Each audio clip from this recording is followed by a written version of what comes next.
সন্তান যদি পরীক্ষায় ফেল করে, দেখবেন আমাদের সমাজের বাস্তবতা, এসএসসি পরীক্ষায় ধরেন কেউ ফেল হলো, ফেল হবার পরে কি করে, মা সন্তানকে তিরস্কার করে, বাবাও তিরস্কার করে। এত পড়াশোনার জন্য এত তোর উপর খরচ করলাম, প্রাইভেট করালাম, কোচিং করালাম, এই করলাম সেই করলাম, তুই পরীক্ষায় ফেল করলি, আমরা মুখ দেখাবো কি করে? সন্তানকে এত কথা বলে। অনেক সন্তান তো মারাও যায়, নিউজের মধ্যে আসে। সাধারণ একটা পরীক্ষার জন্য আপনি তাকে এত প্রেসার দিলেন, সে যে আল্লাহ তাআলার বিধান লঙ্ঘন করছে, নামাজ পড়ছে না, এর জন্য আপনি কিছুই বললেন না। ফজরের নামাজ পড়ছে, ফজরের নামাজের সময় হয়ে গেছে, উঠানো দরকার নাই, ঘুমাচ্ছে ঘুমাক। উঠালে কি হবে? শরীর খারাপ করবে, উঠানো দরকার নাই। আবার এই সন্তানকে নিয়ে এই অপদার্থ বাবা রাত 2টা-3টা বাজে খেলা দেখে, ছেলেও খেলা দেখে বসে, বাবাও দেখে, ওয়াইফও খেলা দেখে। এই পুরাটা ফ্যামিলি জাহান্নামীর ফ্যামিলি।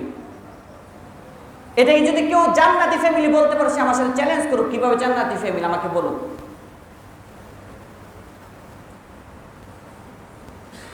বড় বড় আশা করি আমরা জান্নাতে চলে যাব। জান্নাত এত সহজ, জান্নাত সহজ মুমিনের জন্য, এরকম অপদার্থদের জন্য সহজ না। আমার কথা খুব কঠিন।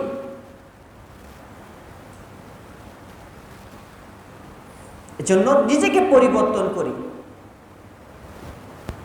নিজের বিবেককে জিজ্ঞেস করি, আল্লাহ আমাকে কেন পাঠালেন দুনিয়াতে, আর আমি কি করছি? আমার করার উচিত ছিল কি, আর আমি কি করছি?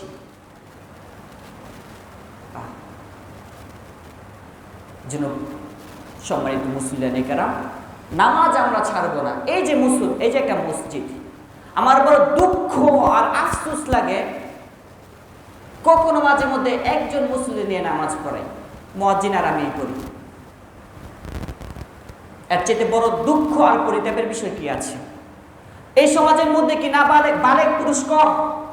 বলেন, এই সমাজের মধ্যে বালেক পুরুষ কম? তাদের উপর কি আল্লাহ নামাজ ফরজ করেনি? নাকি মুয়াজ্জিনের উপর আর আমার উপরে নামাজ ফরজ, বাকি সবার উপর নামাজ মাফ করে দিয়েছে আল্লাহ? মসজিদের সৌন্দর্য যে টাইলস লাগাবেন, টাকা দিবেন, এর মধ্যে না। সাহাবায়ে কেরাম রাদিয়াল্লাহু তাআলা আনহুম আজমাইনদের জমানায় মসজিদ ছিল একদম কাঁচা, সিজদা দিলে মাথার মধ্যে বৃষ্টি নামলে কাদা পড়ে যেত, কঙ্কর লাগতো মাথার উপর, দাগ হয়ে যেত। খেজুরের পাতা দিয়ে উপরের চাল ছিল, কিন্তু ভরপুর মসজিদে লোক ছিল, সবাই নামাজ পড়তো খুশুখুজুর সাথে। আজকাল আমাদের সমাজে প্রতিটা অঞ্চলে, প্রতিটা গ্রামের মসজিদগুলো কতই না সুন্দর, দেখতে কতই না ভালো লাগে, কিন্তু মুসল্লি, মসজিদ কান্না করে, হ্যাঁ এত সুন্দর করে আমাকে সাজালে, যে জন্য সাজালে ওই কাজই তো হচ্ছে না।